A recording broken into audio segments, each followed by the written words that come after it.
అధిక బరువు అనేక సమస్యలకు కారణం. సాహితీ యోగా ఆన్లైన్ క్లాసులో జాయిన్ అవ్వండి.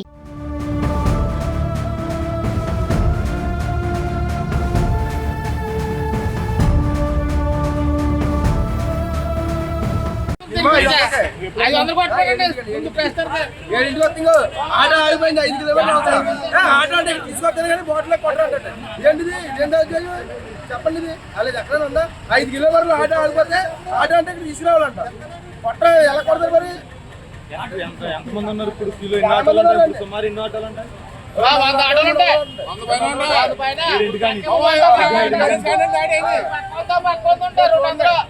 200 ఆటోలు ఉంటాయి బాటిల్లో కూడా కొట్టనున్నారా పరిస్థితి ఏం చేయండి ప్రభుత్వం నుంచి ఏం కావాలి మినిమం 500 ఆయిల్ కొద్దిలాగా చూడాలి రోజు చాలా ఆయిల్ కోసం చాలా ఇబ్బంది పడుతున్నామండి. అది ఏం జరిగిందో తెలియదండి. యుద్ధం వల్ల జరుగుతుందా దీనివల్ల జరుగుతుందా మాకైతే అర్థం కావట్లేదండి. కనీసం ఆయిల్ లేక కిరాయిలు లేక మేము చాలా ఇబ్బంది పడుతున్నామండి. మరి ప్రభుత్వం దీన్ని బాధ్యతగా తీసుకుని ఆయిల్ని మాకు సప్లై చేయవలసిందిగా మేము ప్రభుత్వాన్ని కోరుకుంటున్నాం. మా సమస్యలన్నీ ప్రజలు ఇబ్బంది పడకుండా చేయవలసిందిగా కోరుకుంటున్నామండి. 8 గంటల నుంచి లైన్లో ఉన్నామండి. 9 గంటల నుంచి ఇప్పటి వరకు లేదండి. ఇంకా డిస్కషన్ జరుగుతుందండి. వరకు వెయిట్ చేస్తున్నాండి. ఇప్పటి వరకు ఎప్పుడు అవుతుందో తెలియదండి. ఇంకా ఎదురు చూడమంటున్నారండి పెట్రోల్ బంకులు. ఏం జరుగుతుందంటే సమాధానం చెప్పట్లేదండి. అసలు కిరాయిలకు చాలా ఇబ్బంది పడుతున్నామండి. దానికి తోడు ఆయిల్ కొరత అవుతుంది. పెట్రోల్ యాజమాన్యం ఎవరో సమాధానం చెప్పట్లేదండి. ఎందువల్ల ఆపరు దేనికి ఆపరు కూడా మాకు తెలియట్లేదండి. ఎవరో సమాధానం చెప్పట్లేదండి. మా పైనుంచి మాకు ఆయిల్ రావట్లేదు, మేము సప్లై చేయలేకపోతున్నాం అంటున్నారండి. ఎవరిని అడగాలో తెలియట్లేదండి. మేము లైన్కి వచ్చేనే మనకి జీవనోపాధి చేయదండి. ఎన్ని గంటలైనా వెయిట్ చేస్తారని ఎదురు చూస్తామండి. అది ఈ బాటికి వెళ్ళిపోదు. ఇప్పుడు ఆటోలు కొడతాయంటే మేము అపార్ట్మెంట్లో వాచ్మెన్లు జనరేటర్లకి మేము మోసుకురాలేం కదా. కనీసం వాళ్ళకి 1000 రూపాయలు కొడితే కనీసం మాకు 500 అయినా కొట్టినా సరిపోతుంది. దాని గురించే తప్ప మేము దేని గురించి కాదు. పొద్దున్న అనగా ఎట్టాము అంతే. నేను ఒక ఆటో డ్రైవర్ అండి. ఇప్పుడు నేను పొద్దున్న 7 గంటల నుంచి మేము అక్కడ వెయిట్ చేసి బంకులు ఎక్కడో అని చెప్పారు. అక్కడ నుంచి ఉంటే అలా అయిపోయింది అన్నారు.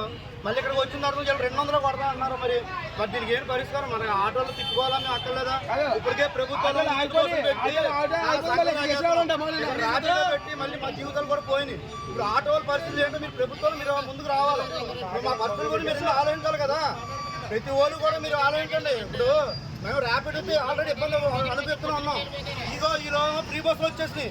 ఈ రోజు మేము లీటర్ పెట్రోల్ కొడుతుంటే కస్టమర్లు ఎవరు కూడా రూపాయి ఎక్స్ట్రా ఎవరండి. మాకు ఉన్న ఆటోల్లోనే మీరు తిప్పుకోవాలి, ఆటోలు నడుపుకోవాలి. ఈ 500 కొడతారు, 200 కొడతారు. నిన్న నుంచి రిలయన్స్ బంక్ దగ్గర నుంచి పెద్ద క్యూ ఉంటే 1.5 ఉంటే 200 కొట్టారు.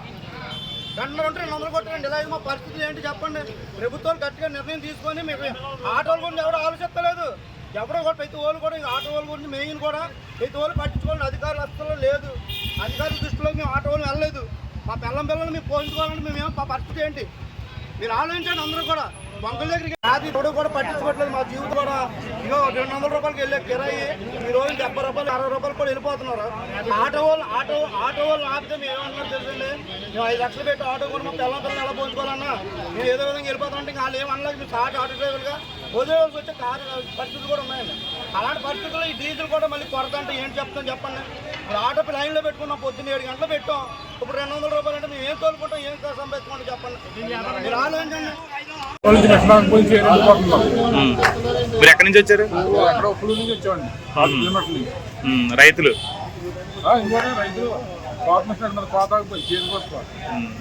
అదండి అమ్ముకుంటున్నారు ఏంటో అర్థం అవుతలేదండి. ఆటోలు పొద్దున్న నుంచి లైన్లో ఉన్నాయి. పొద్దున్న మాకు వ్యాపారం లేదు, ఏం లేదు. మా పిల్లల మీద రోడ్డు పోలు పట్టుకుంటారు. ఇప్పుడు తీరా చూస్తేనేమో 2 లీటర్లు కొడతాను అంటున్నారు. 2 లీటర్లు అంతా పోతే గంట సేపు రాదు. ఈ ఎవ ప్రభుత్వాలు వచ్చి వాళ్ళ బాగుపడతాం